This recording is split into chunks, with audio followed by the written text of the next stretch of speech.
அனைவருக்கும் இனிய வணக்கங்கள். டிஎன்பிஎஸ்சிக்கான குரூப் 2 ஏ பிரிலிமினரி தேர்வு இப்போ 14 செப்டம்பர் ஒரு 2 நாட்களுக்கு முன்னாடி தான் எழுதி முடிச்சிருப்பீங்க. ஸோ இப்போ அடுத்த கட்டமாக ஒன்று குரூப் 2 அல்லது குரூப் 2A இந்த 2 தேர்வுகள் ஏதாவது ஒரு மெயின்ஸ்க்கு தயாராகிட்டு இருப்போம். சிலர் 2 தேர்வுக்குமே தயாராகிட்டு இருப்பீங்க. இப்போ குரூப் 2க்கு படிக்கிறது தான் அடிஷனல். குரூப் 2ஏக்கு புதிதாக ஒன்று படிக்கிறதுக்கு இல்லை. ஏற்கனவே நீங்க படிச்ச ப்ரிலிமினரியில் இருக்கக்கூடிய சப்ஜெக்ட்ஸை தான் நம்ம மறுபடியும் திருப்பி ஒரு ரீகலெக்ட் பண்ணிட்டு எக்ஸாம் போகிறோம். ஸோ இன்னும் சொல்ல போனால் ப்ரிலிமினரியில் இருந்ததை விட சப்ஜெக்ட் வெயிட்டேஜஸ் சிலபஸ் பார்த்தீங்கன்னா கொஞ்சம் கம்மியாக தான் இருக்குது மெயின்ஸுக்கு. ஸோ குரூப் 2A உடைய சிலபஸை இன்னைக்கு நம்ம பொது தமிழ் டீகோட் பண்ணிடலாம். குரூப் 2A மெயின்ஸ் 2024 பொது தமிழ் மொத்தம் எத்தனை மார்க்குங்க கேட்குறாங்கன்னா 60 மார்க், 60 மதிப்பெண்கள் இதுலேருந்து கேட்குறாங்க. சரி, என்ன சிலபஸ் கொடுத்துருக்குறாங்க பொது தமிழுக்கு பார்க்குறோம். பொது தமிழுக்கு நம்ம ஏற்கனவே பகுதி அ, அதாவது இலக்கண பகுதி மட்டும்தான் இங்க மெயின்ஸுக்கு படிக்க போறோம் குரூப் 2ஏல. குரூப் 2 உள்ளவங்களுக்கு இந்த பொது தமிழ்லாம் கிடையாது. அவங்களுக்கு ஃபுல்லாக டிஸ்கிரிப்டிவ் 300 மார்க்குக்கு போயிருது. அவங்களுக்கு கட்டாய தமிழ் வரும். இங்க கட்டாய தமிழ் பிளஸ் பொது தமிழ் பிளஸ் பொது அறிவு சேர்த்து உங்களுக்கு தேர்வு நடத்த போறாங்க.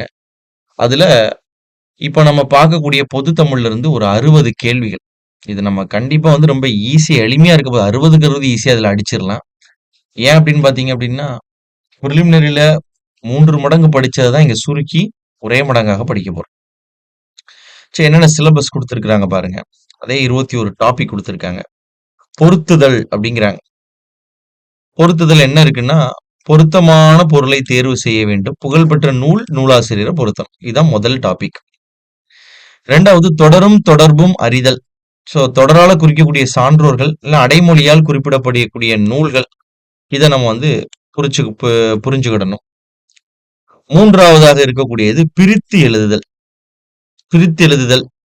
நான்காவது எதிர்ச்சொல்லை தேர்ந்தெடுத்தல்.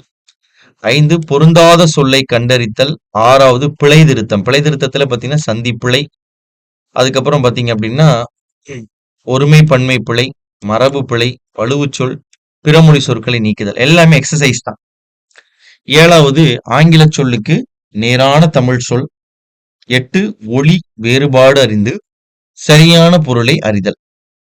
9 ஓரெழுத்து ஒரு மொழியை உரிய பொருளை கண்டறிதல். 10 வேர்ச்சொல்லை தேர்வு செய்தல். 11 பாத்தீங்கன்னா வேர்ச்சொல்லு கொடுத்து 1 வினைமுற்று, வினையச்சம், வினையாளனையும் பேர், தொழிற்பெயரை உருவாக்கல். 12 அகர வரிசைப்படி சொற்றொடரை வரிசைப்படுத்துதல். 13 சொற்களை ஒழுங்குபடுத்தி சொற்றொடராக்குதல். 14 பெயர் சொல்லின் வகையை அறிதல். 15 இலக்கண குறிப்பு அறிதல். 16 விடைக்கேற்ற வினாவை தேர்ந்தெடுத்தல். 17, 18 ஒரே மாதிரிதான் இருக்கும். எவ்வகை வாக்கியம். 18 4 கொடுத்துருக்காங்க. தன்வினை, பிறவினை, செய்வினை, செயப்பாட்டு வினை வாக்கியங்களை கண்டறிந்து எழுதுதல். 19 ஓமையால் விளக்கப்பெறும் பொருத்தமான பொருளை தேர்வு செய்தல். 20 எதுகை, மோனை, இயைபு இதில் ஏதாவது ஒன்றை தேர்ந்தெடுத்து எழுதுதல். 21 பழமொழிகள் கொடுத்திருக்காங்க. அவ்வளவுதான் பகுதி. இதுல புது அறிமுகம் ஒன்றும் கிடையாது. புது அறிமுகம் ஒண்ணு இதுல கொடுக்கணுங்கிற அவசியம் கிடையாது. இது ஏற்கனவே நம்ம பொது தமிழ் ப்ரிலிம்ஸ்ல சூஸ் பண்ணவங்களுக்கு அதே பகுதி தான். என்ன நமக்கு ப்ரிலிமினரியில ஏற்கனவே இதோட சேர்த்து பகுதி ஆவண்ணா, ஈனா 3 பகுதிகள் இருக்கும். அதுல இலக்கியமும் அதற்கு பிறகு பாத்தீங்கன்னா உரைநடை பகுதியும் படிக்கிற மாதிரி இருக்கும். இங்க அந்த பகுதி மட்டும் இல்லாம உங்களுக்கு பொது தமிழ்ல 21 பகுதிகளாக வெறும் இலக்கணத்தை மட்டும் கொடுத்திருக்காங்க.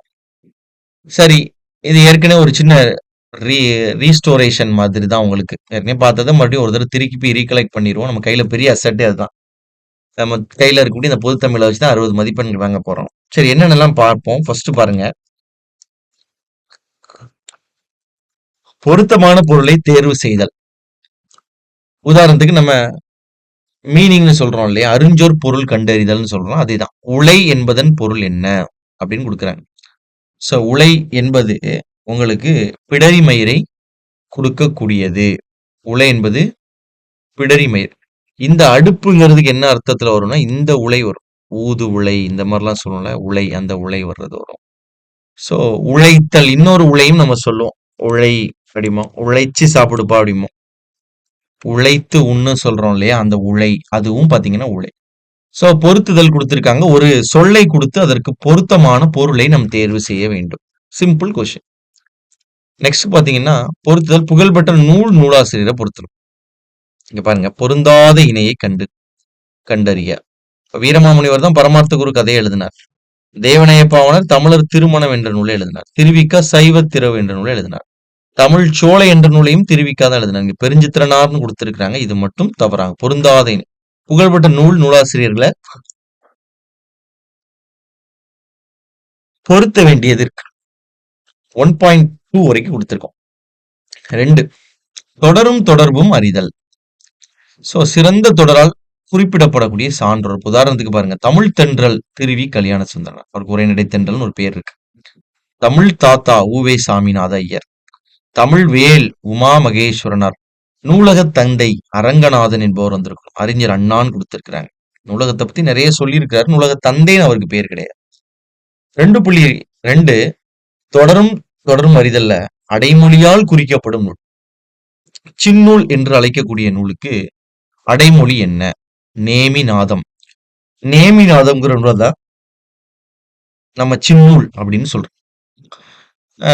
வீரமாமுனிவர் நிறைய நூல்கள் எழுதியிருக்கிறாரு. முக்கியமான நூல்கள்ல இலக்கண விளக்கம் முக்கியமான ஒரு நூல். திருவாசகம், உங்களுக்கு திருவாசகம் என்பது அப்பர் என்பவரால் எழுதப்பட்டது. திருவாசகம் வந்து மாணிக்க வாசகரால் எழுதப்பட்டிருக்கு. திருவாசகத்திற்கு உருகார், ஒரு வாசகத்திற்கு முருகார்னு சொல்றோம் இல்லையா? சோ நிறைய நூல்களுக்கு அடைமொழிகள் கொடுக்கப்பட்டிருக்கு. அந்த மாதிரி அடைமொழிகள் என்ன அப்படிங்கிறத படிச்சுக்கணும். 3வது எக்ஸசைஸ் பிரித்தெழுதுக. பிரித்தெழுதுகன்னா நம்ம நினைக்கிற மாதிரி சிம்பிளா உள்ளதெல்லாம் இப்ப கேட்க மாட்டேங்காங்க. இப்போ உள்ள காம்படிட்டிவ் வேர்ல்டுல எல்லா எக்ஸசைஸ்லயுமே மோஸ்ட் காம்ப்ளிகேட்டட் என்ன, கொஞ்சம் படிக்க வேண்டியதுல என்ன இருக்கு? செழுங்கனி தீஞ்சுவை. செழுமை கூட்டல் கனி கூட்டல் தீம் கூட்டல் சுவை. தீஞ்சுவைன்னு கூட போடக்கூடாது. தீம் கூட்டல் சுவை. செழுமை என்பது பகுதியாக மாறுகிறது. சோ இதுல வந்து பண்பு பெயர் கொண்டிருக்கக்கூடிய ஒரு பிரித்தெழுதுக சொற்கள். எதிர்ச்சொல்லை கண்டறிக. இதுல எதிர்ச்சொல் எது இல்லை? இப்ப பொய்யாமை பொய்த்தல், எய்க எய்யாதே, தீதும் நன்றும். தொன்மைனாலும் பழமைனாலும் ஒண்ணுதான். இதே மாடல் தான் உங்களுக்கு பிரிலிமினரில ஒரு கொஸ்டின் கேட்டிருந்தாங்க. எதிரெதிர் இணைகளை கண்டுபிடிக்க சொல்லுங்க அப்படின்ட்டு. சோ தொன்மை புதுமைன்னு வரணும், இல்ல பழமை புதுமைன்னு வந்திருக்கணும். ரெண்டுமே பழமையை குறிக்கக்கூடியது. நெக்ஸ்ட் பொருந்தாத சொல்லை கண்டறிய. உதாரணத்துக்கு 4 சொற்கள் கீழே கொடுக்கப்பட்டிருக்கு. இதுல பாம்பு என்கின்ற ஒரு பொருளை தராத சொல் எதுன்னு கண்டுபிடிக்கணும். உதாரணத்துக்கு பாந்தல், உரகம், பன்னகம் எல்லாமே பாம்பு. முளை என்பது நகம் என்பதை குறிக்கக்கூடியது. சீரா புராணத்துல குறிப்பிடப்பட்டிருக்கக்கூடிய வார்த்தைகள்ல இருந்து இந்த பொருளை நம்ம எடுத்திருக்கோம். இப்படியும் கேட்கலாம். பொருந்தாத சொல்லை கண்டறிய. 6.1 பிழை திருத்தம். முதல்ல சந்தி பிழை நீக்கிறது. சந்தி பிழைனா 2 சொற்கள் சந்திக்கக்கூடிய இடத்துல பிழை ஏற்படுறது. உதாரணத்துக்கு பாத்தீங்க, ஆசிரியர் பெயரை தம் பெயருடன் சேர்த்து பீமாராவ் அம்பேத்கராக மாறினார். ஆசிரியர் பெயரை இத்து வரணும், தம் பெயருடன். இப்ப பாருங்க, ஏழைகளுக்கு இப்பு வரணும். பொருள் பெறாமல் வாதாடி நீதி பெற்று தந்தார் அம்பேத்கர். சந்திக்கக்கூடிய இடத்துல பிழை இருக்கு. இங்க பாருங்க, லட்சிய கனவுகளை அறிவு திறத்தினால் உறுதிப்படுத்தியவர் அம்பேத்கர். சரியா இருக்கா? சரி. சந்திக்கக்கூடிய இடத்துல பிழைகள் இருக்கு. இப்ப சமுதாயத்தில் புறக்கணிக்கப்பட்ட மக்களுக்காக தன்னை அர்ப்பணித்துக் கொண்டவர் அம்பேத்கர். பிழை திருத்தம். ஒருமை பன்மை பிழைகளை நீக்கி எழுதுக. ஒருமை பன்மைனா சிங்குலர் புளூரல்னு சொல்றோம், அதுல பிழைகள் வரும். அவன் கவிஞன் அல்லர். அல்லர் இது புளூரல்ல சொல்றாங்க. அவர் கவிஞர் அன்று. இதுதான் ஆடு மாட சொல்ற மாதிரி. அவன் கவிஞன் அன்று. அவன் அல்லன் கவிஞன் இல்ல, அவன் கவிஞன் அல்லன். அல்லன் கூட சொல்லக்கூடாது. அவன் கவிஞன் அல்லன்னு நம்ம பேச்சுலகத்துல சொல்றோம். அவராங்க கவிஞர், அவர் கவிஞர் அல்ல அப்படிங்கிறோம். அல்ல என்பதை கூட சொல்லக்கூடாது. அவன் கவிஞர் அல்லன் என்று சொல்வதுதான் சரியானது. இதான் ஒருமை பன்மை பிழை. பிழை திருத்த. மரபு பிழைகள் சிலது இருக்கும். மரபுனா என்னது? பயன்படுத்தி கொண்டிருக்கக்கூடிய சொற்கள்.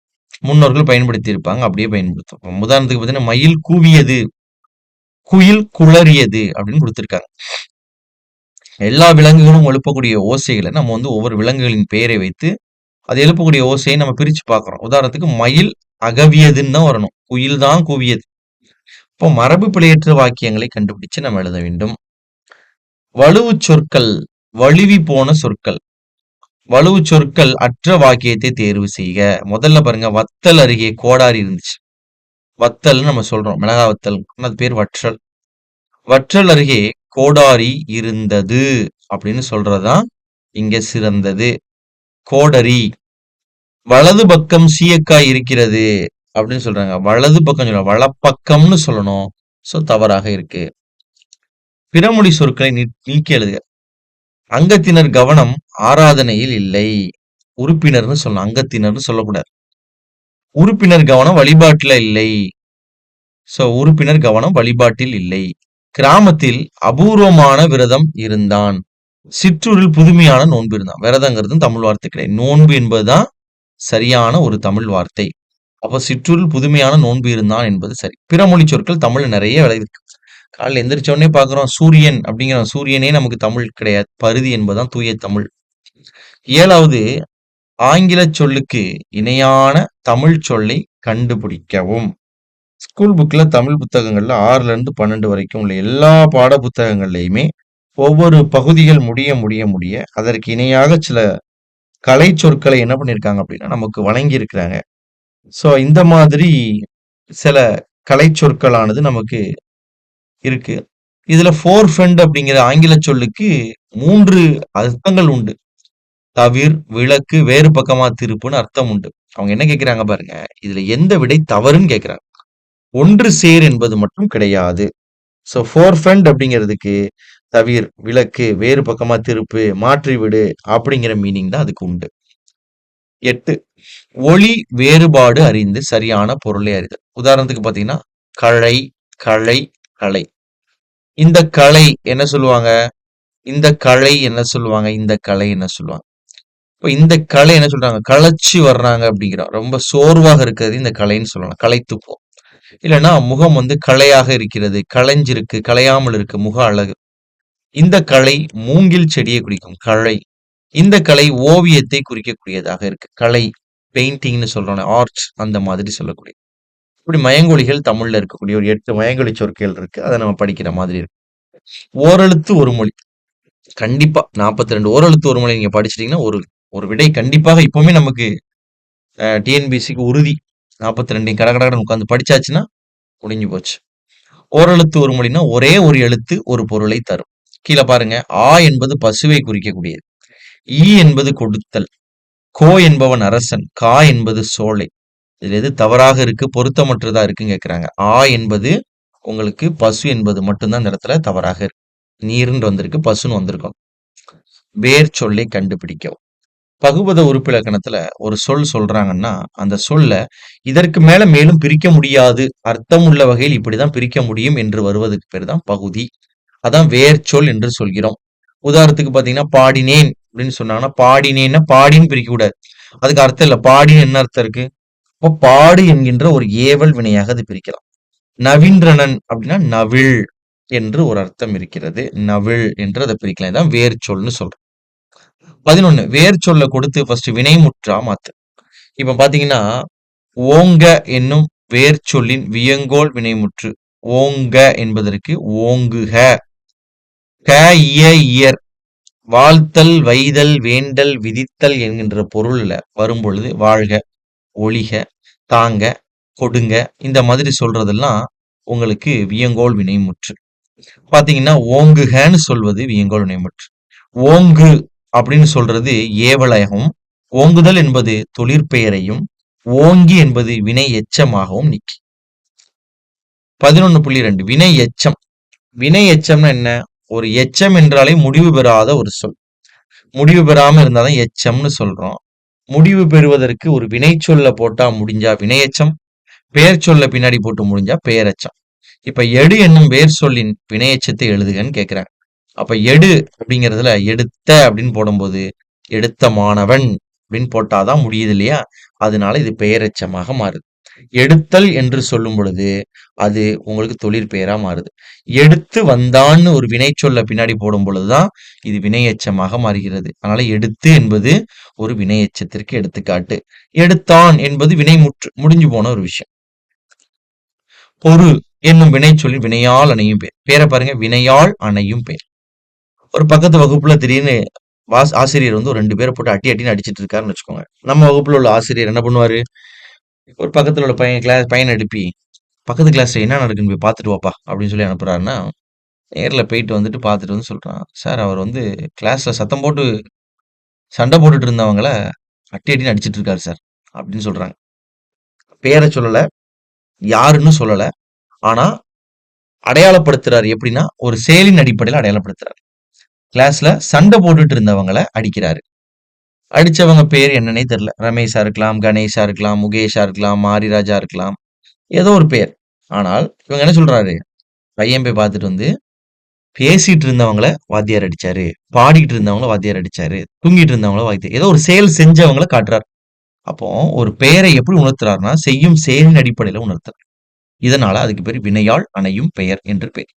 இப்ப உதாரணத்துக்கு பொறு அப்படின்னு நம்ம சொல்றோம். பொறு அப்படிங்கிறது ஒரு ஏவல் வினைச்சொல். இத பொறுத்தான்னு சொன்னா அது பேர் வினைமுற்று. பொறுத்து அப்படின்னா பெயரெச்சம். பொறுத்தல்னா தொழிற்பெயர். பொறுத்தவர் பூமி ஆழ்வார்னு சொல்லும்போது அந்த செயலை செய்யறவரா மாறுறார். பொறுத்தவர் பொறுத்தவர் பூமி ஆழ்வார், பொறுத்தவர் வெற்றி பெறுறார் அப்படின்னு சொல்றதுனால இதுக்கு பேரு வினையால் அணையும் பெயர். தொழிற்பெயரை உருவாக்குதல். பொதுவா தல் என்கின்ற விகுதி பெற்றோர். நெல் அப்படின்னு சொல்றதுல நிற்றல் அப்படின்னு சொல்றோம். அதனால இது வந்து தொழிற்பெயர். நின்று நின்று அப்படின்னு சொல்லும்போது அது வினை எச்சமாக மாறுகிறது. நின்று வந்தான், நின்று பார்த்தான். அப்ப பின்னாடி ஒரு வினை சொல்ல போட்டாதானே முடியுது. அதனால இது வந்து உங்களுக்கு வினையெச்சமாக மாறும். அகர வரிசைப்படி சொற்களை சரி செய்தல். எல்லாமே நானா நீ வரிசையில இருக்கு. எழுத்துக்கள் பார்க்க மெய்யெழுத்தோட சாயல்ல இருக்கும். ஆனா ஓசை உயிரெழுத்துடைய ஓசையில இருக்கும். ந, நா, நி, நீ, நு, நூ, நே, நே, நை, நோ, நோ, நௌ என்ற வரிசையில வரணும். இப்போ நலம், நிலம், நீட்டம், நெருநல், நோன்பு என்று அதை அரேஞ்ச் பண்றாங்க. 13 சொற்களை ஒழுங்குபடுத்தி சொற்றொடர் ஆக்குதல். ஒரு ஒரு 5, 6 சொற்கள் உள்ள ஒரு சொற்றொடர் குழம்பி குழம்பி கண்ணா பின்னான்னு குழம்பி இருக்கும். திறம்பட உரைப்பது குறத்தி பாட்டை இறப்பு நிகழ்வெதிர்வென்னும் முக்காலமும். இத அரேஞ்ச் பண்ணா சி பாருங்க. இறப்பு நிகழ்வெதிர்வென்னும் முக்காலமும் திறப்பட உரைப்பது குறத்தி பாட்டே என்று விளக்கம் சொல்லியிருக்காங்க. சார் அது திருக்குறள் கூட கேட்கலாம். பெயர் சொல்லின் வகையை அறிதல். காலப்பெயர் சொல்லோட வகை. ஆதிரையான் என்ற பெயர் சொல்லின் வகை அறிக. என்ன இருக்கு பாருங்க. ஆதிரையான். ஆதிரை என்பது ஒரு நட்சத்திரம், காலத்தை குறிக்கக்கூடியது. ஆதிரையான் என்பது ஒரு காலப்பெயர். இப்போ பெயர் சொல்ல பாத்தீங்கன்னா பொருட்பெயர், இடப்பெயர், பண்பு பெயர், சினைப்பெயர், குணப்பெயர், தொழில் பெயர்னு 6 இருக்கு. ஆதிரையான் என்பது காலப்பெயரை குறிக்கும். இலக்கண குறிப்பு வரைக. இலக்கண குறிப்பு சொல்லை தேர்ந்தெடு. பண்பு பெயர் இதுல என்னன்னு கேட்கிறாங்க. ஆட்டம், கோடல், பெறுதல் இது எல்லாமே தொழிற்பெயரை குறிக்கு. திட்பம் என்பது மட்டும்தான் திண்மை என்கின்ற ஒரு பண்பை குறிக்கும். விடைக்கேற்ற வினா. மறைவாக நமக்குள்ளே பழங்கதைகள் சொல்வதில் மகிமை இல்லை. விடைக்கேற்ற வினா. தமிழருக்கு பெருமை தராதது எது? மறைவாக நமக்குள்ளே பழங்கதைகள் சொல்வதில் மகிமை இல்லை. அப்ப நமக்கு அதுல பெருமை இல்லை. நமக்குள்ள பேசுவது என்னன்னு கேட்காங்களா? மகிமை இல்லைங்கிறாங்க. பழங்கதையெல்லாம் நமக்கு என்ன நன்மைன்னு கேட்காங்களா? பழங்கதைகள் மகிமை என்னன்னு கேட்டிருக்காங்களா? அப்படி இல்லை. தமிழருக்கு பெருமை தராது எதுங்கிறத கேட்கிறாங்க. எவ்வகை வாக்கியம் என கண்டெழுதுக. மாணவன் பாடம் படித்திலன். படிக்கலன்னு சொல்றாங்க. நம்ம பேசணும்னு சொல்லுவாங்க. படிக்கவில்லைன்னு சொல்றோம்ல, அது தமிழ் அப்படி சொல்றாங்க. மாணவன் பாடம் படித்திலன். இது என்ன சொல்? எதிர்மறை தொடர். பொருள் மாறா எதிர்மறை தொடர்னா எப்படி இருக்கும்னா, மாணவன் பாடம் படிக்காமல் இல்லை அப்படின்னா படிச்சிருக்கான்னு அர்த்தம். சிலத்து கேட்பாங்க இல்லையா, பாடம் படிச்சியாடா? நான் ஒன்னும் படிக்காம இல்லை அப்படின்னா அர்த்தம் படிச்சிருக்கேன்னு அர்த்தம். இது பொருள் மாறாம எதிர்மறை தொடராக பேசுவது. எதிர்மறை தொடருக்கு ஆப்போசிட் உடன்பாடு, அஃபர்மேட்டிவ். மாணவன் பாடம் படித்தான் அப்படின்னா அதுக்கு பேர் உடன்பாட்டு தொடர்னு பேர். 18 தன்வினை. ஒரு செயல் செய்பவர் அவரே குறிக்கிறார் அப்படின்னா அது தன்வினை. பிறரை செய்யறாரு, பிறரை செய்ய வைக்கிறாருன்னா பிறவினை. சீதை புத்தாடை அணிவித்தாள் அப்படின்னு சொல்லும் பொழுது இந்த இடத்துல உங்களுக்கு அவ பிறரை அணிய வச்சா அப்படின்னு அர்த்தம். சீதை புத்தாடை அணிந்தாள். புத்தாடை சீதையால் அணிவிக்கப்பட்டது. சீதை புத்தாடை அணியாள். இப்படி சொல்லும் பொழுது தன்வினை என்பது அந்த செயல் அந்த செயல்ல வந்து பாத்தீங்கன்னா ஐ என்கின்ற ஒரு உருபு ஒளிஞ்சிருக்கணும். பிளஸ் பாத்தீங்கன்னா செயல் செய்பவரை குறிக்க வேண்டும். அதான் தன்வினை. பிறவினைனா பிறரை குறிக்க மாதிரி இருக்கணும். இப்ப பாத்தீங்கன்னா முருகன் சிலப்பதிகாரத்தை படிச்சான்னு சொல்ல சொல்லி கொடுத்தான். முருகன் சிலப்பதிகாரத்தை படிப்பித்தான் என்று வருவது பிறவினையாக இருக்கு. செய்வினை தானே செய்வது செய்வினை. ஐ என்பது உள்ள இருக்கும். உதாரணத்துக்கு பாத்தீங்கன்னா கரிகாலன் கல்லணையை கட்டினான். ஐ என்கின்ற ஒரு உருபு வரும். ஆள் என்கின்ற ஒரு உருபு வந்துச்சுன்னா அதுக்கு பேர் செயப்பாட்டு வினைன்னு பேர். செய்வினை செயப்பாட்டு வினைன்னு சொல்றோம்ல. சப்ஜெக்ட் கரிகாலன், கட்டினான் வெர்பு, கல்லணையே ஆப்ஜெக்ட். இப்ப அப்படியே திருப்பி ஆப்ஜெக்ட முன்னாடி போட்டு கல்லணை கரிகாலனால் கட்டப்பட்டது. இந்த ஆப்ஜெக்டே சப்ஜெக்டே மாத்திட்டோம்னா இந்த இடத்துல இது என்னவா மாறிதுன்னா செயப்பாட்டு வினையா மாறிது. கட்டினான் கல்லணையை கரிகாலன் நம்ம சொல்ல மாட்டோம். கரிகாலன் கல்லணையை கட்டுவாருன்னு நம்ம சொல்ல மாட்டோம். ஸோ ஆன்சர் இதுதான். ஐன்னு வந்தா செய்வினை, ஆள்னு வந்தா செயப்பாட்டு வினை. இங்கேயும் நீங்க பார்க்கலாம். செயப்பாட்டு வினை ஃபர்ஸ்ட் பாருங்க, எங்கேயா ஆள் இருக்கான்னு பாருங்க. வ.உ.சி. தொல்காப்பியத்தை பதிப்பித்தார். ஐ வருது. அப்ப இது செய்வினை. பதிப்பித்தார் தொல்காப்பியத்தை வ.உ.சி. இப்படி சொல்ல மாட்டோம். வ.உ.சி. பதிப்பித்த தொல்காப்பியம் சொல்ல மாட்டோம். தொல்காப்பியம் வ.உ.சி.யால் பதிப்பிக்கப்பட்டது. ஆள் வந்துருச்சா செயப்பாட்டு வினை வாக்கியம். உவமையால் விளக்கப்படும் பொருளை தேர்ந்தெடுத்து எழுது. உவமைனா தமிழ்ல ஏதாவது ஒரு விஷயத்தை நம்ம சொல்லும் பொழுது பிறரை உவமையாக சொல்லும். நாய்க்கால் சிறுவிரல் போல் நன்கணியர் ஆயினும் அப்படின்னு நாலடியார் சொல்லும் பொழுது நாய் விரல் பாருங்க ஒன்றோடு ஒன்று நெருங்கி அப்படி பொதிந்து நட்பாக இருக்கிறது மாதிரி இருந்தாலும் சிலர் அந்த அளவுக்கு நமக்கு நெருக்கமா இருந்தா கூட எந்த உதவியும் செய்ய மாட்டாங்க அப்படின்னு சொல்றாங்க. சோ இதுல இருந்து என்ன சொல்றாருன்னா உதவ மாட்டார் என்ற ஒரு செய்தியை தருகிறார்கள். 20 எதுகை மோனை இயைபு ஏதாவது ஒன்னை தேர்ந்தெடுத்து எழுத சொல்றாங்க. குணமினும் குன்றேறி நின்றார் வெகுளி கணமேயும் காத்தல் இதுல அடி எதுகை. ஃபர்ஸ்ட் எதுகைனா என்ன, மோனைனா என்ன? மோனைனா முதல் எழுத்து, எதுகைனா இரண்டாவது எழுத்து ஒன்றி வர வேண்டும். அப்ப இரண்டாவது எழுத்து ஒன்றி வரணும். அதுல என்ன கேட்காங்க, அடி எதுகைங்கிறாங்க. சோ இது வந்து ஒரு சீருக்குள்ளே பார்த்தா சீரெதுகை, அடுத்தடுத்த அடியில பார்த்தா அடி எதுகை. உதாரணத்துக்கு பாத்தீங்கன்னா குன்றேறி நின்றார், குன்று நின்றுன்னு வருது இல்லையா, இது என்ன சொல்லுவாங்கன்னா சீர் எதுகைம்பாங்க. ஒருவேளை கேள்வியில சீர் எதுகைன்னு கேட்டா அதை சொல்லணும். இப்போ இந்த குணத்துல உள்ள நாவையும் கணத்துல உள்ள நாவையும் தான் அவங்க கேட்கிறாங்க. அதனால இது வந்து அடி எதுகையாக மாறுது. முதல் அடியில ரெண்டாவது அடியில உள்ள எதுகை குணமெனும் கணமேயும் அப்படிங்கிறது. இப்போ கேக்கான்னு வந்திருக்கு பாத்தீங்களா, கே கா இது ரெண்டும் மோனையை குறிக்கக்கூடிய. 20 பாருங்க, எதுகை மோனை ஏப்ல ஏதாவது ஒன்று தொட்டு. இப்போ எதுகை பார்த்து இப்போ மோனை பார்க்கணும். மோனையிலையும் பாத்தீங்கன்னா நிறைய வகைகள் கொடுத்திருக்கிறாங்க. இணை, பொழிப்பு, ஒருவு, கூளை, மேற்கதுவாய், கீழ்க்கதுவாய், முற்று அப்படின்னு ஒரு 7 வகைகளை கொடுத்திருக்காங்க. விகற்பம்னு சொல்றாங்க. இங்க என்ன மோனை வந்திருக்கு அப்படின்னு கேட்கிறாங்க. இணை, பொழிப்பு, ஒரு அப்படின்ட்டு ஒரு 7 வகை கொடுத்திருக்காங்க. உதாரணத்துக்கு கொடுத்திருக்கக்கூடிய பாடல்ல 1, 2 பொருந்தி வந்தால் இணை, 1, 3 பொருந்தி வந்தால் பொழிப்பு, 1, 4 பொருந்தி வந்தால் ஒரு என்று அதை பிரிச்சிருக்காங்க. அப்போ இந்த இடத்துல பார்க்கும் பொழுது இந்த இடத்துல கோளில் குணமிலவே ரெண்ட குறிக்காங்க. கோளில் குணமிலவே ரெண்டையும் குறிச்சு இது என்ன அப்படின்னு சொல்லிட்டு கேட்கிறாங்க. சோ இதுல பாத்தீங்க அப்படின்னா நம்பர் போடுங்க. 1, 2, 3, 4. இந்த 4ல பாத்தீங்கன்னா 1, 2 பொருந்தி வந்துச்சுன்னா இணை மோனை என்று பெயர். 1, 2 பொருந்தி வந்துச்சுன்னா இணை மோனை. 1, 3 வந்துச்சுன்னா பொழிப்பு மோனை. 1, 4 பொருந்தி வந்துருச்சுன்னா அதுக்கு பேரு ஒருவு மோனை என்று பேர்.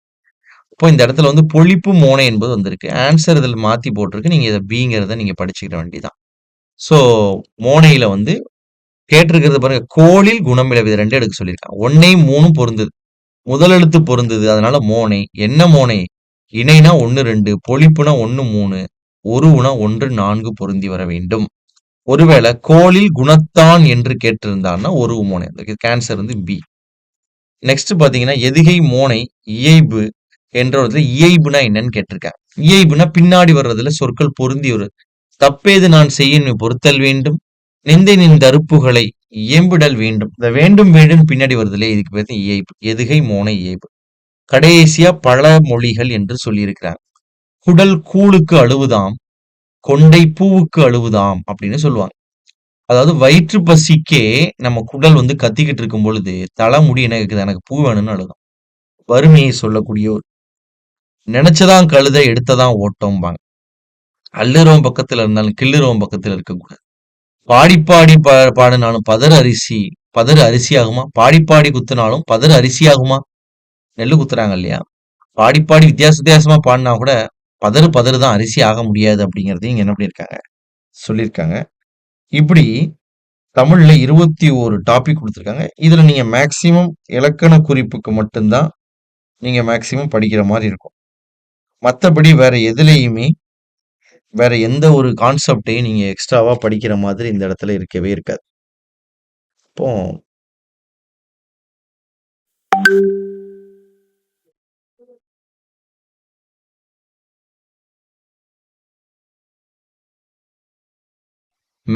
வேற எந்த வழியிலையுமே எந்த வழியில புதிதாக படிக்கிறதுக்கு இங்க ஒண்ணுமே கிடையாது.